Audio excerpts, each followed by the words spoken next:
You're not a contract. Respect this. Okay, it's 11 o'clock. So we're going to start the session on gravitational waves. And the first speaker is Odylio Aguiar. He's going to talk about the white paper on the South American Gravitational Wave Observatory, SAGO. So Odylio, the floor is yours. Thank you, Rogério. So I'm going to talk to you about SAGO, South American Gravitational Observatory. As you know, we have gravitational wave astronomy had started in September 14, 2015. And since then, more than 90 binary coalescence have been announced.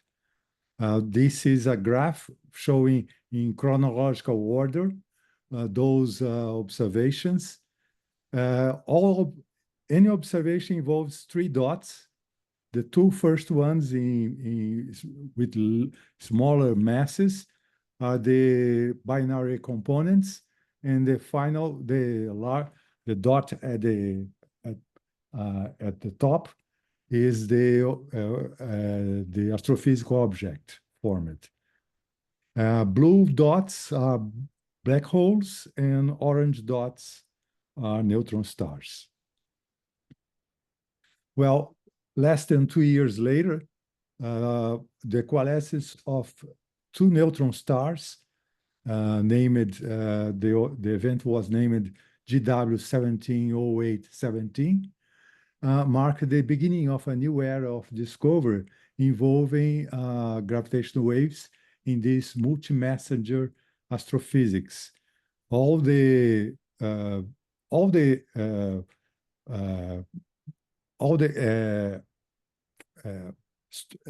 frames of electromagnetic waves were evolved from optical, ultraviolet, infrared, radio, gamma rays, X-rays. Only particle physics, I mean neutrinos and cosmic rays, we could not detect from this event. From the beginning, the first observation in 2015 gave the Nobel Prize of 2017 for Barry Barish, Kip Thorne, and Rainer Weiss. The interferometers involved in those observations so far are these 2 LIGOs, one in Hanford, in state of Washington, this one in Livingstone, in state of Louisiana, and this one in Italy, in Catina, close to Pisa. And also Kagura. Kagura is in the Kamioka mine, 220 kilometers from Tokyo. As we have already done 3 first observing runs, 01, 02, and 03, and we are in the middle of 04. There will be another observing run, 05, a 3-year observing run starting 2027, involving LIGO, the 2 LIGOs, Virgo and Kagura.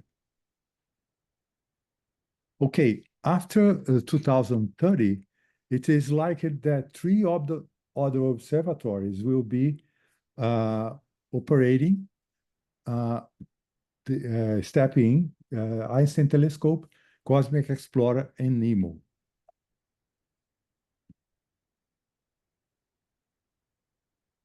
There will be the first ones of the so-called 3rd generation interferometers. So Einstein Telescope is one of them. It will be built in Europe. It's an underground interferometer with arms of 10 kilometers in a triangular shape and about 300 meters above the ground level, underground.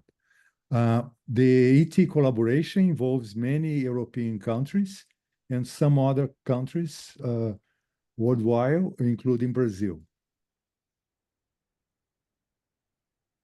Also, Cosmic Explorer, it will be built in a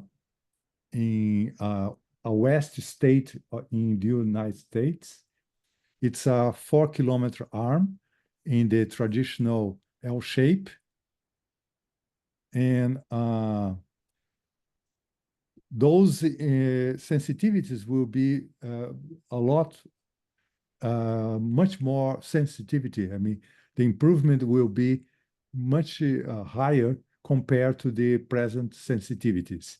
This is the curve sensitivity in O3. This is the A LIGO design. So O4 is in between these two curves. There will be another phase improvement, LIGO A+, LIGO Voyager, and then those 3G generation interferometers. Cosmic Explorer in two phases, phase 1 and phase 2.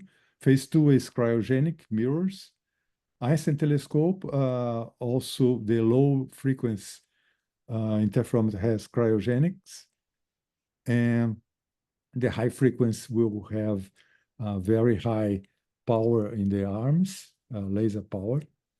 And their sensitivities will be at least 1 order of magnitude improvement in amplitude. This is a 1,000 time increase in volume in the universe search. And also NEMO, Neutron Star Stream Matter Observatory in Australia, that will be with high sensitivities around this high frequency range. Well, Cosmic Explorer and Einstein telescope will see really all black hole binaries in the universe and most of the neutron star binaries in the universe. The 3G technologies are very important for these improvements. I can mention core optics, coatings, cryogenics, Newtonian noise, light sources, quantum enhancements, suspensions and seismic isolations, auxiliary optics, simulations and controls, and calibration. These future observatories, ET, Cosmic Explorer, and NEMO, will benefit from a fourth partner for triangulation of arrival times in order to determine more precisely the source position in the sky and its polarization. So there will be an opportunity for a South American gravitational wave observatory. If the Latin American community reaches, by that time, a critical mass of experimentalists already educated in the 3G technology. So the South American Gravitational Observatory, we have already been searching for a site. There are 5 candidates so far. These 3 candidates, this is in South Brazil, Uruguay. This is in São Paulo State, and also this in the northeastern part. The northeastern part is involved this IRC region, which has no vegetation and rivers. So it would be a Cosmic Explorer design shape there. And also we have considering a site in Bolivia. The seismic activity is high, but we can maybe filter those seismic activities. And this is the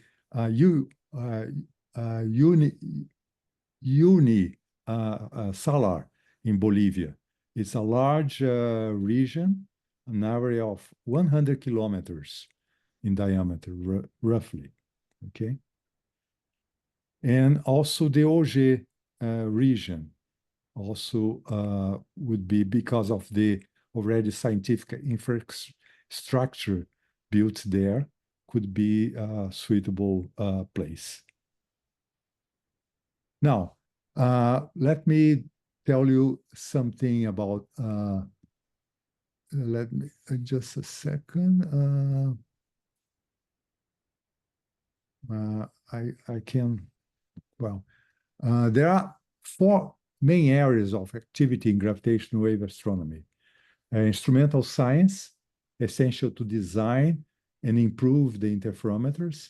Operations, essential to operate and calibrate the interferometers. Data analysis, essential to for search of gravitational wave signals. And modeling of astrophysical sources, essential to understand the signals detected. Okay. Now, instrumental science have some main topics. For example, I can mention advanced interferometer configurations, interferometer simulations, quantum noise, laser auxiliary optics, suspensions and seismic isolations, and cryogenics, like I have already mentioned. Operations are divided into the following activities: detector characterization, in order to distinguish signals from noise interferometers, calibration, low latency search, computer and software. Data analysis is divided in 4 main groups of search, for specific signals: bursts, continuous signals, which are monoacoustic signals, CBC, which means compact binary coalescence or chirp signals, and stochastic signals, and uses pipelines for these searches, specific pipelines already built for them. Activities 1 and 2 are fundamentally experimental, computational. 3 is mainly computational, and 4 is theoretical. Of course, one person can work more than in one of these activities. Usually, this is what happens. The collaboration, the LIGO scientific collaboration, involves only a few Latin American countries so far. There are 2 groups in Brazil, 1 in Venezuela, and 1 in Mexico, still not present in Guadalajara, in Mexico. And we need to increase this participation, not only in LIGO scientific collaboration, but in all 4, in all collaborations, international collaborations for interferometers. So far, we can count more than 40 Latin Americans that are working or have worked on one of these collaborations of long baseline interferometers for gravitational wave observations. We may need a critical mass of about 100, covering all 4 activities that I have mentioned, mainly 1 and 2, because the financial sources will not give money if we don't prove that we can design, improve those interferometers and operate them. So in order to submit a proposal for the construction of SAGO, we need to have this critical mass. However, before asking money for a proposal, we need to ask fellowships and research money for creating a critical mass of researchers in Latin America with knowledge on the 3G technology. So we need to involve Latin American students and postdocs in the present projects. This is, I think, is the best way to do, to improve, involving those projects: LIGO, Virgo, Kagura, LIGO India. There is also LIGO India being constructed in India, Einstein Telescope, ET, Cosmic Explorer, and NEMO, and attract them back, as well as forage postdocs with knowledge on 3G to form groups in Latin America. That is the idea. Thank you.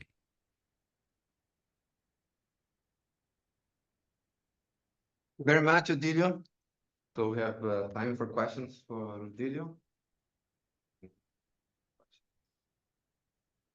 Yes. For curiosity, I heard you mention that there are people in Venezuela working No, on. Colombia, it was a mistake. Okay, okay. And Oh, I'm sorry. I'm sorry. I said Venezuela. No, it's in Colombia. Yeah, I'm sorry. Yeah.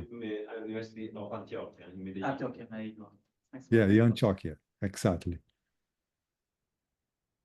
Okay, more questions for Odylio? Online people? Oh. Okay, so let's thank Odylio again. Thank you. We are early, but I think the next speaker is already online. So the next, sorry, Claudio, yes. Yes, it's not a question. Just I sent you a chat, a private chat, so you can take a look at it. You sent to me? If you in the chat. It's in the chat. Yep. Okay. Look at it. Just say it, man. Oh, yeah. Well, just that there is we're organizing every 2 years a conference here in Valparaiso, Chile, on a broad topic on particle physics. This is going to be in January, so I sent you there the link of the conference, so everybody is welcome to attend. Yes, thank you, Claudio. I didn't see this message. I don't see your name again. I don't see the message. Okay, no worries. Thank you, Claudio. Yeah, I should mention that Santa Maria is one of the most beautiful campuses I have ever seen. So I strongly recommend not only for the physics, but also the place is great. Nice weirds. Huh? Nice weirds, very close. Nice vineyards, nice, everything is nice. Shower. Okay, so the next speaker, let me just put it here, is Claudia Moreno from Mexico. She's going to talk about the Mexican group in astrophysical sources of gravitational wave detection via data analysis. So Claudia, thank you for joining, and the floor is yours. You have 20 minutes.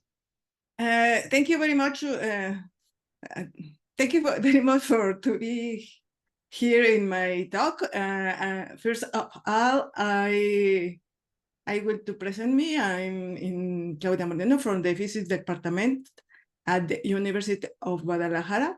And I want to thanks to the organizers for these invitations.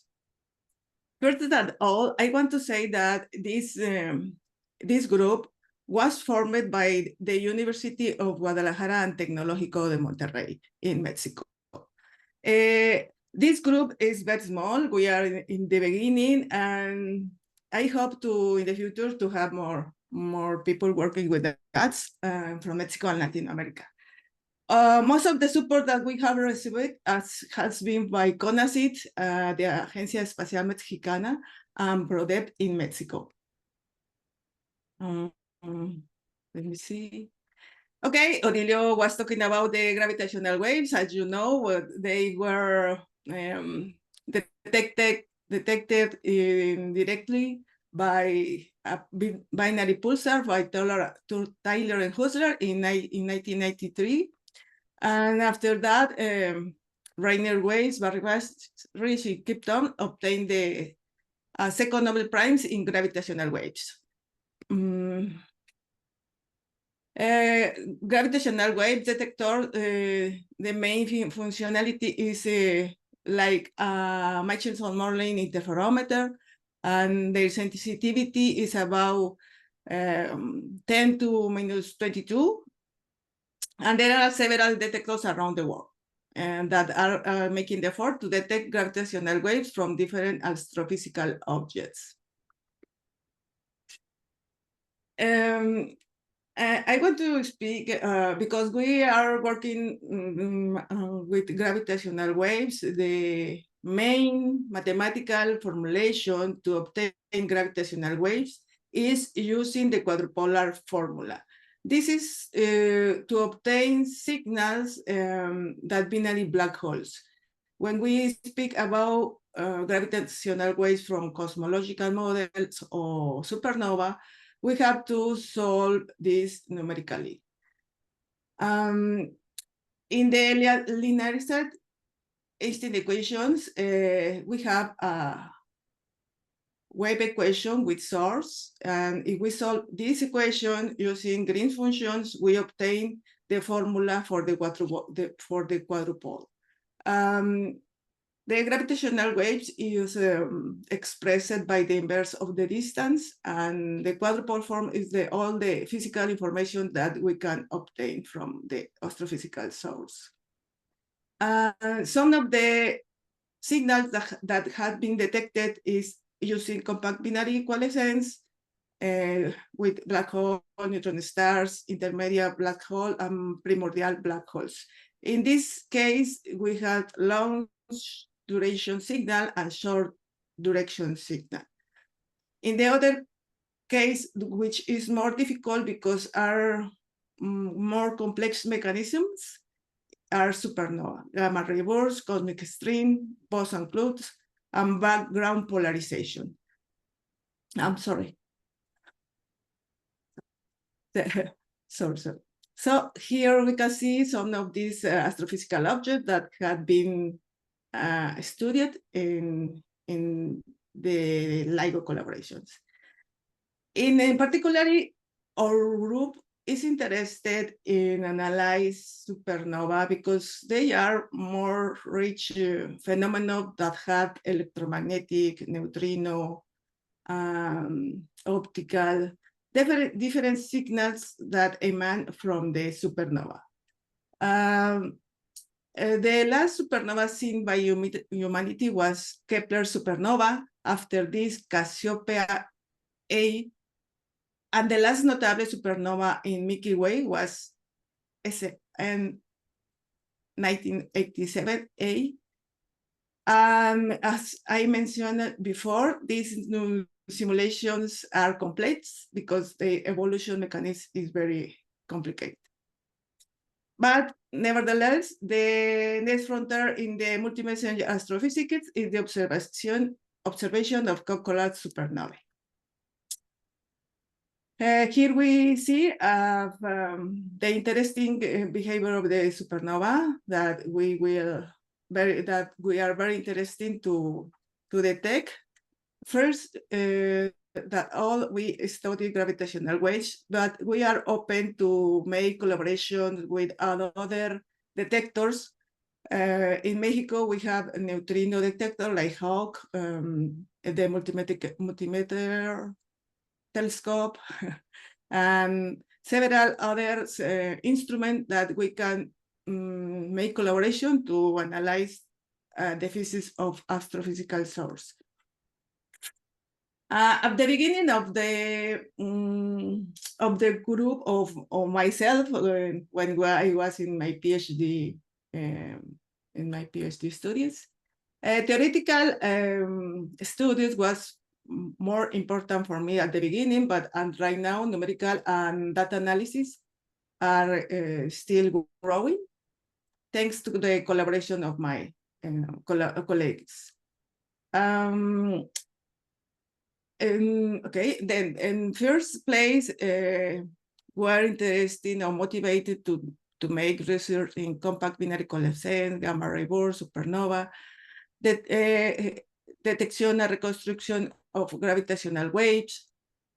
Because we are part of the LIGO collaboration, we can use CWB with data in 04, 03. To make this research, we use machine learning, deep learning, and we try to realize parameter estimation and making identification of the behavior, the feature of the core collapse supernova. Also, we are very interested in to do outreach activities and promote the participation of women and minorities. As I mentioned before, the methodology that we are working is to implement numerical codes, develop new methods based in machine learning and deep learning, used the available software CWB and PyCBC, identification of core collapse supernova candidates of gravitational waves that are detected and reported by astronomers using electromagnetic observation, as I mentioned before, to do collaboration with another collaborations in other studies. So some of the scientific contributions that we have done have been in the close limit approximation with the acoustic formalism, gravitational waves. Our first work in collaboration with the Mauricio Telis from the Tecnológico de Monterrey was in 2016. We made the first works in data analysis with gravitational waves using an spiral by system using LIGO data free. At the beginning, we use many free LIGO data because we were not part of the collaborations. Also, we implement neural networks methodologies to detect gravitational waves with LIGO free data. And also we are interested in to make analytic studies. For example, in this work, we use an analysis of compact binary coalescence with alternative theories of the gravity, trying to prove that there is more polarizations of the gravitational waves in vector and scalar fields. In 2016, we start to be part of the collaboration, LIGO collaboration, and then this led us to have real data from the LIGO and Virgo and Cagra detectors. And these three works were some new works with the LIGO collaboration. You can see all the works that have been done in this link. I will talk about our group a little bit. As Odylio mentioned, we are in Mexico, in the west part of Mexico, very close to Tequila Town and Puerto Vallarta. The University of Guadalajara is the second biggest city in Mexico. And the Tecnológico de Monterrey also is in Guadalajara, and this is a private school. And the complement of these two universities is, one of them is that in the University of Guadalajara, we are physics with theoretical knowledge, and in the Tecnológico de Monterrey are expert in computational techniques. This is my group. As I mentioned before, most of them has been supported by CONACYT. Postdoctoral PhD students, master students has scholarship from CONACYT. And here we have a Fabian Peña, who is an investigator also with tenure track from CONACYT. No, tenure track, no, it's only researched in the University of Guadalajara. We have done several events, several schools in gravitational waves. We have been very successful because we have in the schools that we have done in gravitational waves, we have more or less like 100 participants, and each year we make the gravitational open data workshop that LIGO is organizing year. Okay, so future plans is consolidate the Latin American group of data analysis to recruit more undergraduate, graduate students, maybe to have more position for professors, because in my university, I'm the only one that who has tenure track. I like to promote this topic in Mexican University and Latin America because we will be one to have more people who can go to other places to do collaborations in different parts of the Latin America. And I never forgot outreach activities, because this is very important to try to attract students and to give this information to general public. Okay, we know the importance of the gravitational waves, test and verify general activity, learn more about known sources, explore that part of the university. Yeah, and more exciting issues, open problems. Expectation, I want one expectation by my side is to do a command and control center, because we will be expert in data analysis, and we need to have some place like this to work with all my team, and because we are part of the LIGO collaboration, we can work with this data. And by the other side, we have a interferometric table to train students at the beginning when they are starting their research in gravitational waves. But nevertheless, these are expectations, because at the moment we have no access money to see it on my university, but in the future we will hope to do that. Thank you all for your attention. My group is with this logo, and you can find more information in Facebook and this web page. Thank you very much for attending this talk. If you had any question. So we have time for questions for Claudia. Question. Yes. I had that. Do you happen to know any experiences with LIGO's open data? I mean, are there people pursuing, external people to the collaboration pursuing maybe even formal analysis of this data externally, I mean? Yes. What is the experience of the collaboration? Yeah, as I mentioned before, is our experience in collaboration. We have these works. We have more works, but with the expertise collaboration that we have, it's important to mention that Michele Sanolin, Soma Mukerki, they are part of the LIGO collaboration, and we are working with them. They were our, how to say, the main person that helped us to be part of the collaboration. And the answer to the question is yes, we have expertise in real data from LIGO. Okay. Yeah, Yeah, Ricardo wants to add a comment, yes. No, the data of LIGO with Bucaraga are proprietary data, they're not public, but the data for after 2 years, 1 year and a half, they become public, and there is one group in the States that is not linked to any such collaboration, just took the public data and repeat the analysis, and it did not create any tension at all. Indeed, they use their own algorithm for data processing, they use our wavelengths, but use their own, and their results are completely consistent.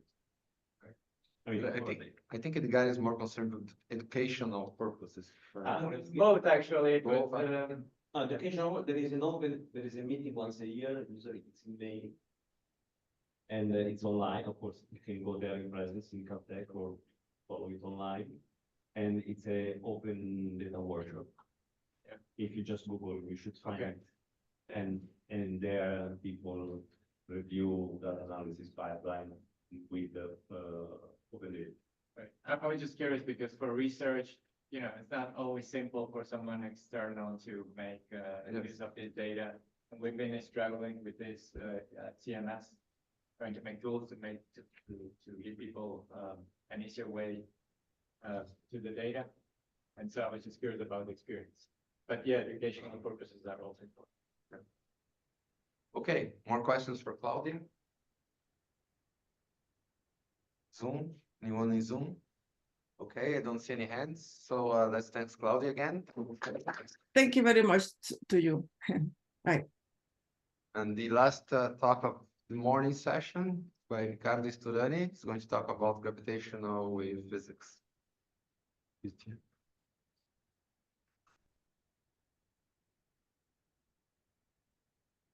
have 20 minutes. Then we go for lunch. We go for an early lunch. Today's feijoada. Capiri. You know what feijoada is? Yes. You have the feijoada experience.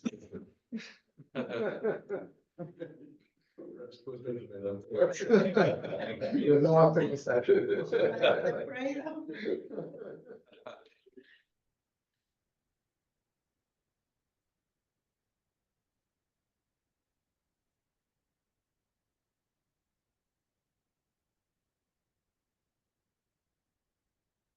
Okay, shall I?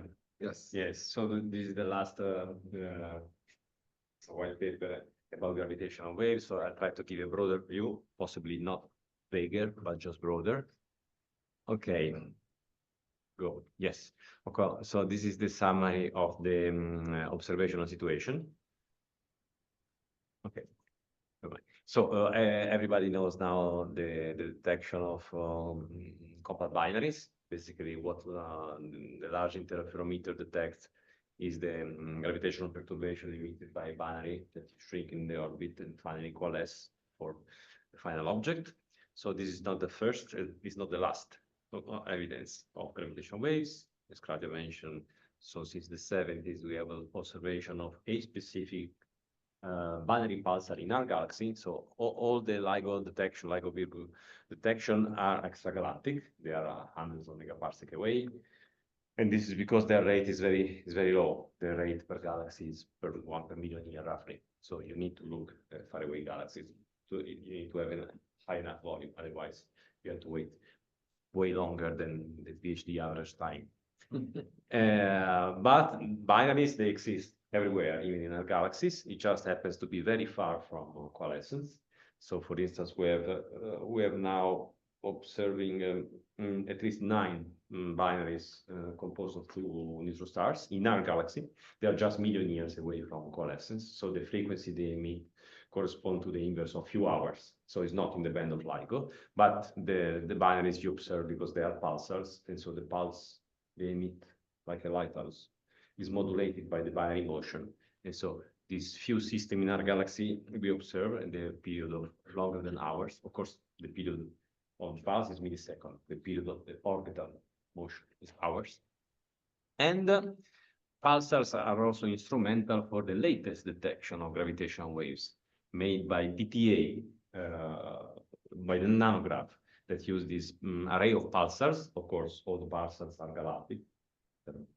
Maybe 1 or 2 pulsars that are extragalactic, which are not. All the pulsars are galactic, and they emit these pulses. The pulsars of pulsar timing array are isolated pulsars. They're not in binaries. So their clock is very regular. It doesn't have this modulation of the binary motion. It's very regular, but if a gravitational wave passes by between the pulsar and us, then there are disturbances. Of course, if you look at just one pulsar, you can never know the disturbance was something going on in the pulsar or a gravitational wave passing by. But if you have 50 pulsars, 60 pulsars, and you see a correlating disturbance, then you can associate that with gravitational wave. That's the statement that was made roughly 1 year ago about the detection of gravitational waves obtained by monitoring the pulses of these few dozen of pulsars. About frequencies, no? As I told you, the frequency the LIGO observe are around 100 of hertz, just because if you want to keep stable in interferometer, you have to look where don't have disturbances. And so below the 10 hertz, you have a lot of vibrations. So forget seeing anything on Earth frequency lower than 10 hertz. That means that you're looking at massive black holes rotating 100 times per second.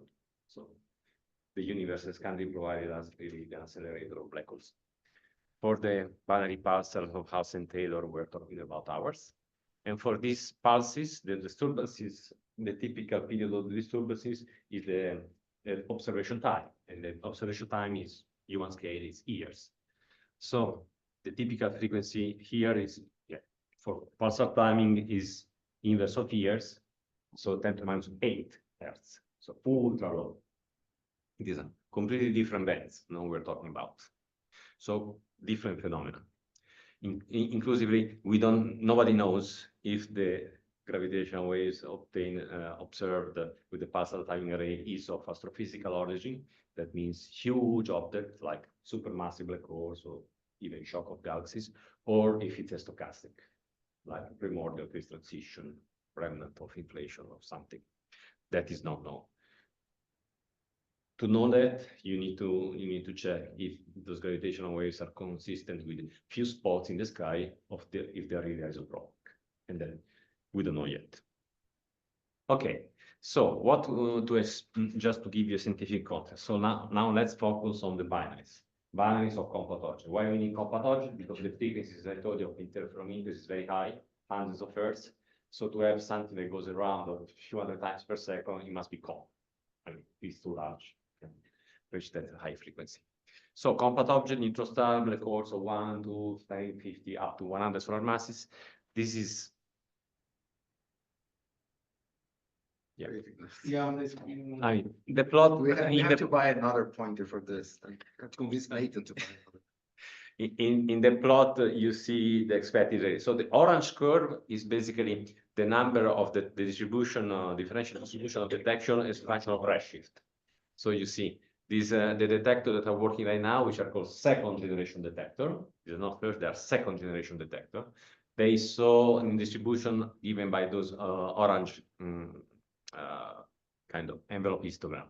That means we see things up to redshift point something, 0.4-ish, so up to gigaparsec maximum, and the peak is at 100 megaparsec.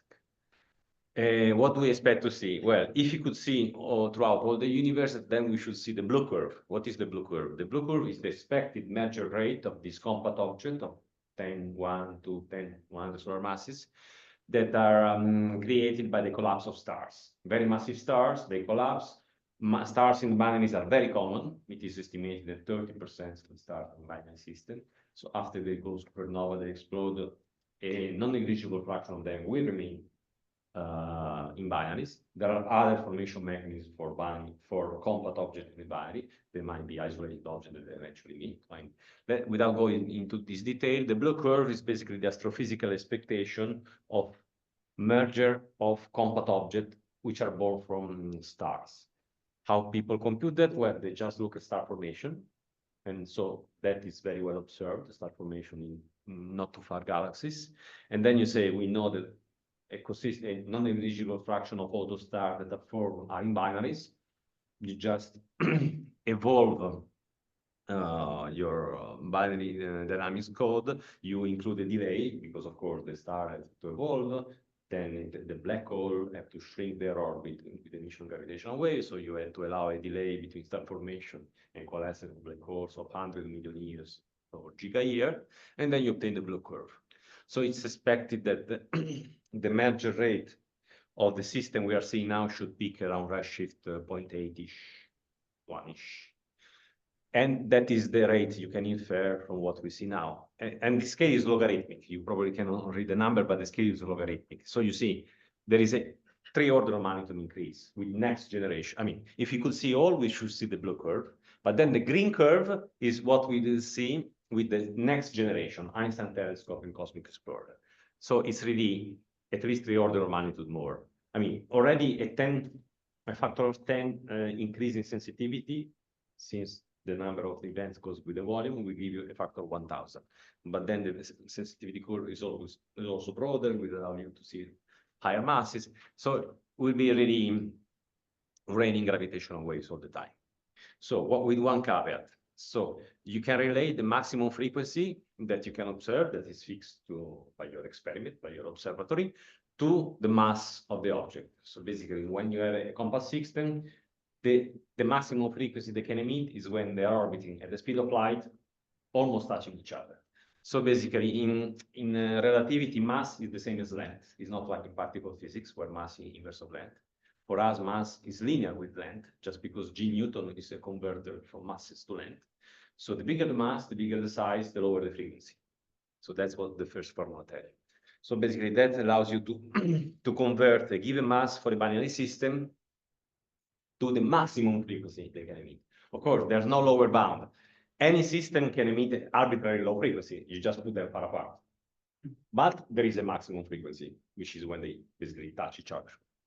And another piece of information which is important is the duration of the system of the signal, because you may think, okay, the system is emitting low when the velocity is small, and is emitting a lot when the velocity is high.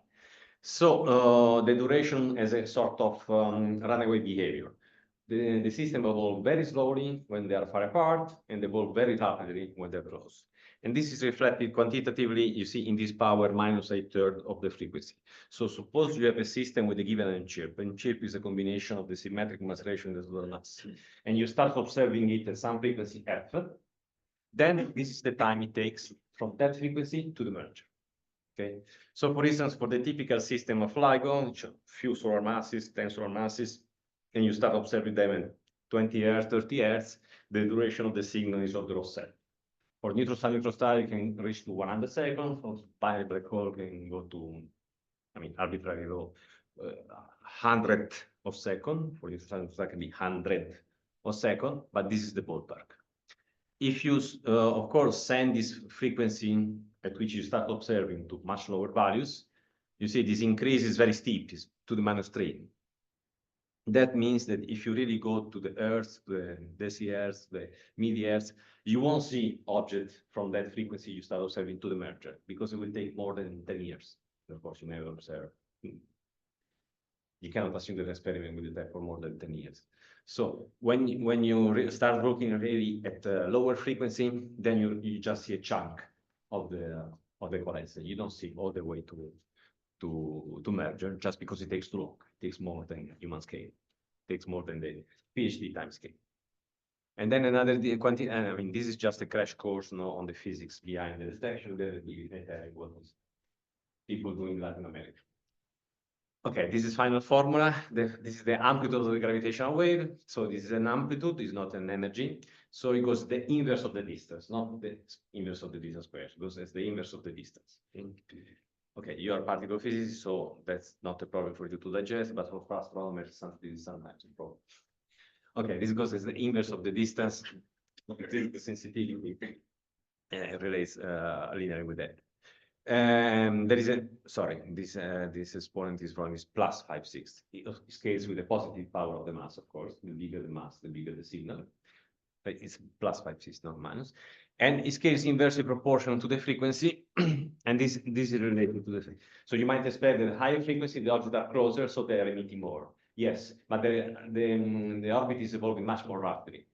So basically, in a given frequency band, the amplitude of the signal is smaller at higher frequency, just because the instantaneous amplitude is higher, but it stays in that frequency beam for much shorter time. So basically, if you could look at the smaller frequency, the amplitude would be higher, but you have to wait longer, and eventually you might not have that time. But this is to tell you that basically, okay, this is the way the power distributes in frequency. The power that goes down in frequency just because instantaneous goes up, but it sweeps across the frequency much more rapidly. So at the end, it decreases with the frequency, the amplitude that you see. And there is a type, of course, it's M-chip to the +5/6, not minus. Okay, this is all about the crash course about gravitational waves. Now we go to us. Any question on that? Okay, so of course, once you have a signal, then you want to compare to noise. So all the detectors I've been talking about in the slide, I mean, I will talk about from now on are actually interferometers. So of the type of LIGO, the picture on the left is a LIGO Hanford, or the type of ET, the picture on the right, bottom right is an artistic impression of ET. Einstein telescope, it doesn't exist yet, but the project does exist. It's been approved by the consortium already exists in Europe, and it's likely that we'll start taking data 12 years, 10 years from now. And then there is the idea of an interferometer in the sky. So basically the picture on the top right is the idea of LISA. LISA basically the same concept of LIGO on Earth, but put in space. So you gain that you don't have to build vacuum tubes, you shoot the laser and the laser doesn't hit anything until you reach the mirror 1 million kilometers away. So you can put LISA in orbit around the sun, basically the same orbit as the Earth, just 20 degrees apart from the Earth. And the advantage is that you don't have vibrations, so you can look at smaller frequencies. So the violet curve is the noise sensitivity of LISA, which will be worse than the one of LIGO, which is the green, but will be displaced in frequency. So if you take the typical slope of a signal can actually hit with roughly the same signal to noise ratio, LISA and LIGO noise sensitivity curves. The problem is that within LISA, it will evolve very slowly because it's very far from coalescence. Whereas in LIGO, it evolves very rapidly and it takes seconds. In LISA, it takes years. And actually, only a handful of events will be able to be seen in LISA, and then after a few years in LIGO. Most events you see in LISA will stay forever in LISA, basically, because they just don't evolve in frequency. And then there is the red curve, which is the curve of increasing sensitivity, moving from second generation to third generation. So you see a factor of 10 in sensitivity, also broader bandwidth, so a factor of 10 to the 4 increase in rates.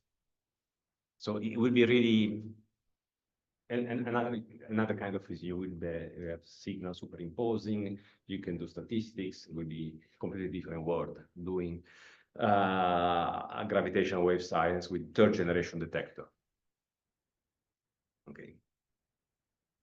Okay, and this is if I add this, if I add in scale pulsar timing array or nanograph, you see it's the top left curve. You see the sensitivity is smaller, but it's a completely different range, 10 to the minus 8, 10 to the minus 9.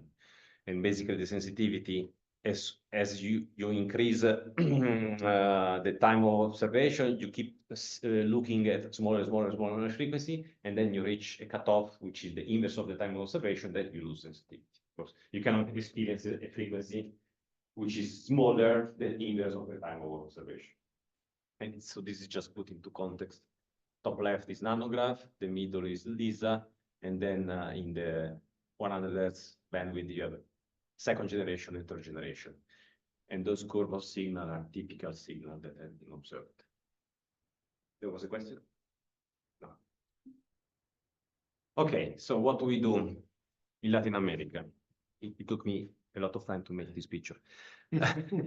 Okay, so we are involved in different groups in second generation detector, that is LIGO Virgo Cagra.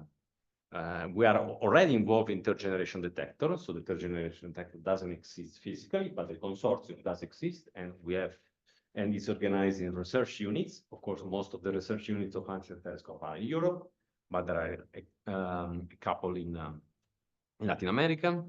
Then there is the LISA detector. We don't have much involvement in LISA, just one person in Rio. And then there is also the nanograph, but as far as I know, nobody is really involved in nanograph in this pulsar timing array in Latin America. So Claudia already talked to us about the Guadalajara group in Mexico. Then there is the Medellin group, University of Antioquia, which is only involved in 2G detectors, second generation. Mostly in cosmology, interface between gravitational wave detector and cosmology. I will tell you a bit more later. And then there is one person in Santiago, Universidad, that one. Private university in Santiago, who is involved in Einstein Telescope in the astrophysics part. And then in Brazil, we have a lot of groups. So we have groups scattered in 3 cities, São Paulo, Rio de Janeiro, and Vitória, involved in Einstein Telescope. I will tell you more about this. And then we have 2 groups in the São Paulo state, my group in São Paulo and Odylio's group in São José dos Campos, 200 kilometers from here in LIGO, second generation. And basically that's it. Yes, then you have one person involved in LISA from Rio. So as you can see, we cannot fill the map with flags lying for other experiment, but 2 years ago it would have been, we would have felt much more lonely. So we are starting to populate this map. So stay tuned for further addition to this map.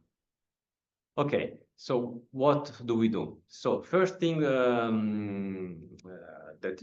you have to do trivially is how to use the gravitational wave data to fit a signal. Basically, you have some excess of signal over the noise, and then you have to translate it into physics. You have to translate into a binary with such and such masses, with such and such distance. So you have to do some modeling. So this is something that I personally do, basically, to bridge the gap between general relativity and the modeling that you are usually using to filter the data. So this is an example of the infinite waveform that you can generate by tuning the models. Then one thing that is becoming more and more popular, and it will be even more popular with the third generation, if possible, is doing cosmology with LIGO data. Because as I told you, the amplitude of the waveform is inversely proportional to the distance, but we don't know the redshift. If you find a way to fold in the information of the redshift, you can do cosmology.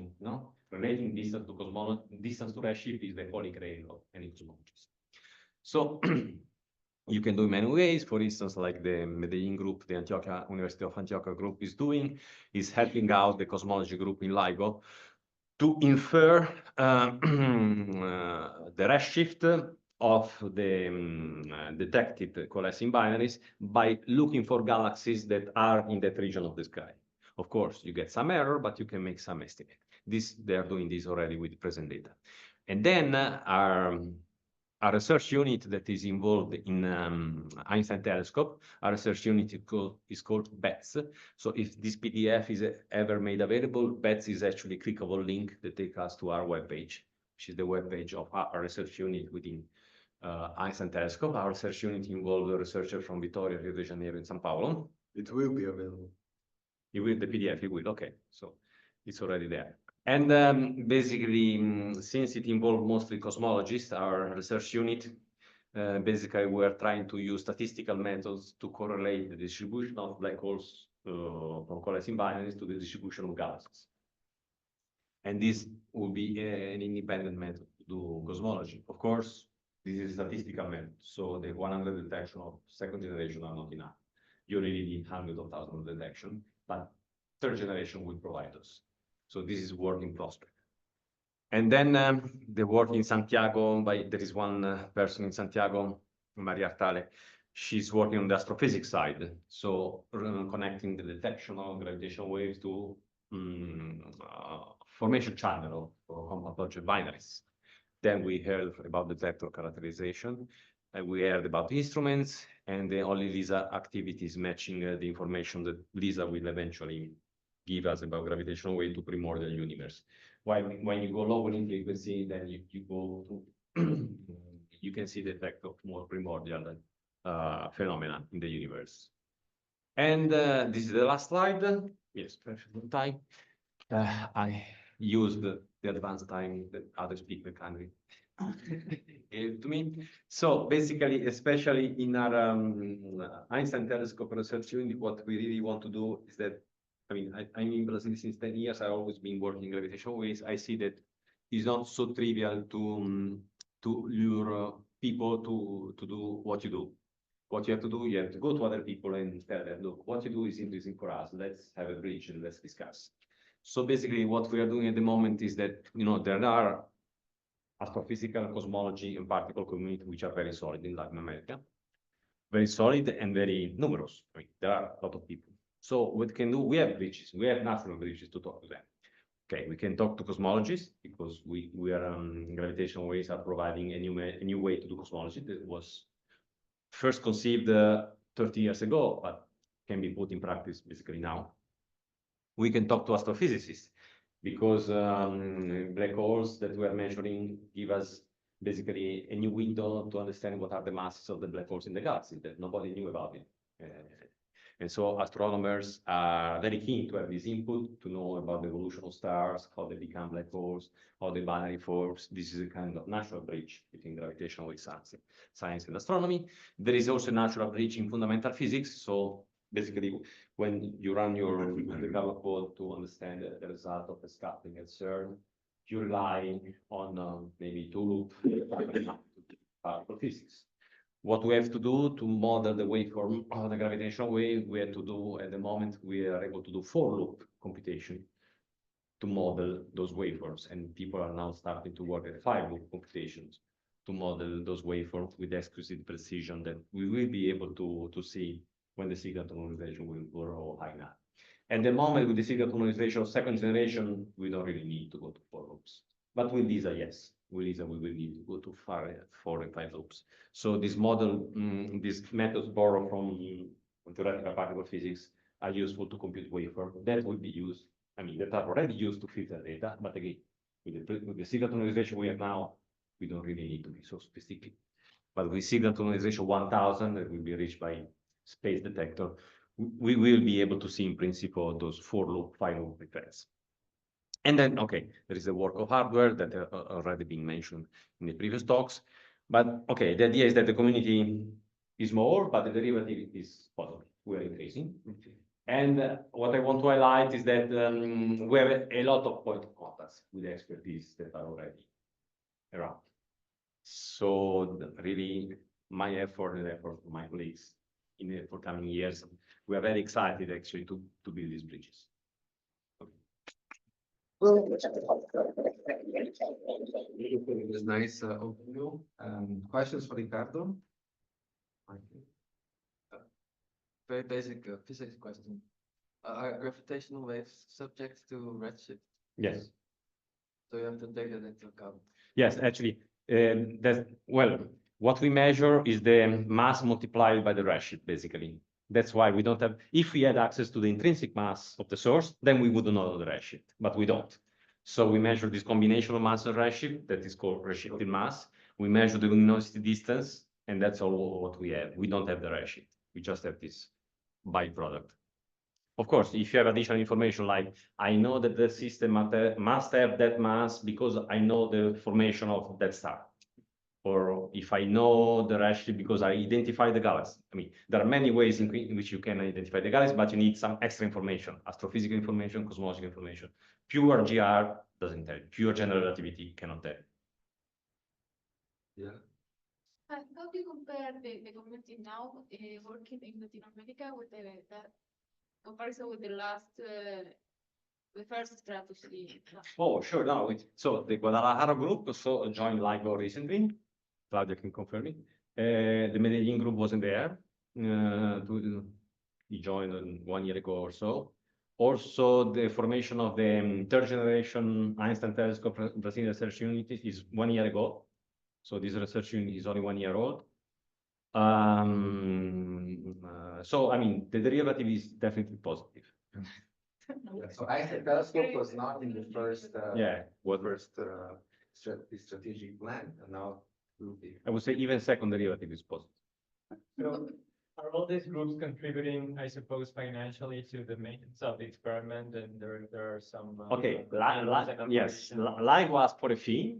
The fee goes not actually to the maintenance of the detector itself, that is maintained by the LIGO lab, which is purely NSF, National Science Foundation funded. But we have basically a bank account that receives money to support people flying to the experiments and supporting them, because those experiments, like in Washington State and Louisiana, they're not very close to big centers, so people have to fly there and stay there and pay the hotel and everything.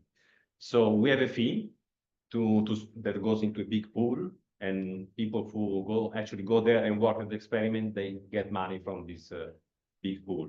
And it's very, say, democratic, I would say even socialist, and it's even more socialist because we, as not fully developed countries, we receive a discount rate for this fee. So, for instance, I pay 1/3 of what I would pay if I was affiliated to a North American institution. So if you have the brain power, you can really take advantage. Yes, yeah. I mean, it's really cheap. I mean, we pay $150 a year. What? I mean, it's really, I mean, nothing compared to CERN. This is for LIGO. For LIGO, Einstein Telescope is free. Einstein, for the moment, Einstein, this is for second generation because you need to fly people into the site. Einstein Telescope doesn't have a site, so you don't need to fly people there. So for the moment, it's not asking any money. At some point, they will probably. LISA also doesn't have. But does it mean that you also get to fly there, or is it? No, I mean, me, no, because if I could probably break the instrument if I go there. So it's But yes. fly to Lisa. But if I have a student with that instrumentation, yes, of course, he will subscribe to this mega list of people who are available to go and do service on the instrument, and they do shift of 3 months. Yes, So 1,500, that's what you said? $150 per year, $150 per year, 500 per research. per researcher. Yes, it's really cheap. Yes. Good deal. All my God.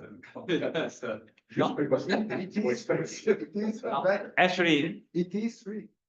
Answer telescope is free. I know, LIGO but is $150. Different timescales. So that's Yeah. fine. No, actually, Like FCC and IC. So the main expense, FCC is free also. the main, That's not there. So the main expense to be part of LIGO is actually to fly to the meeting that happens twice a year. Yeah. I complained about the fees of this meeting because they were absurdly high. They were $700. Yeah. I mean, $700 for a 3-day meeting fee. I find You it get absurd. complicated.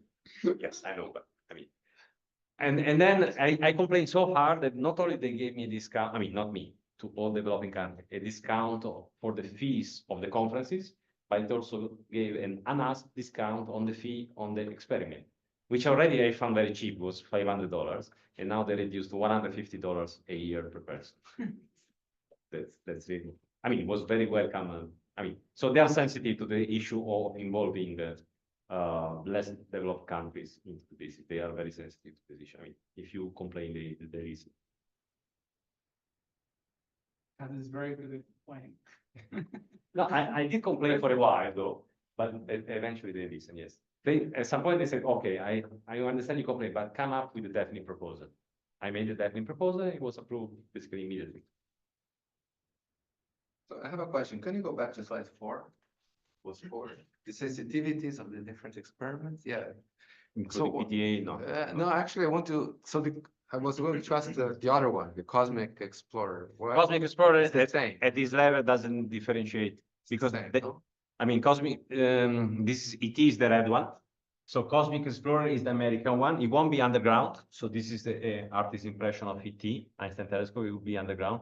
Might not be triangular, might be 2 instead of 1. I mean, it will be decided. Cosmic Explorer will be one big L of 40 kilometers. And the sensitivity at this level, I mean, you can consider Very similar. very at this level, yes. Of course, it will be different in 10 years when they do the details. But The time scale is the same for the.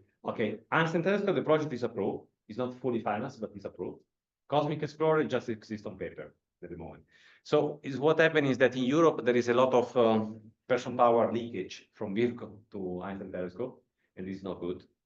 So the Americans, they foreseeing this problem, they decided to postpone the actual planning of Cosmic Explorer to the time when LIGO is actually released. To avoid, because I mean, the community is not ultra big. Yeah. If you start a big challenge like that, I mean, even if you say, okay, keep working on LIGO, I mean, the people are roughly the same. We'll move from one to the other. Are there plans for upgrade LIGO again or not? Yes, LIGO, I mean, there is an intermediate that they call it 2.5 generation. It's something that should be working in the end of the 20s between second generation LIGO and the Cosmic Explorer. But again, it's that the final Not a project. It's not a, no. It just, I mean, of course, people will not stay 10 years without doing anything. Something will be done, but they call it Voyager, sort of 2.5 generation is very observable. Any more questions? People online?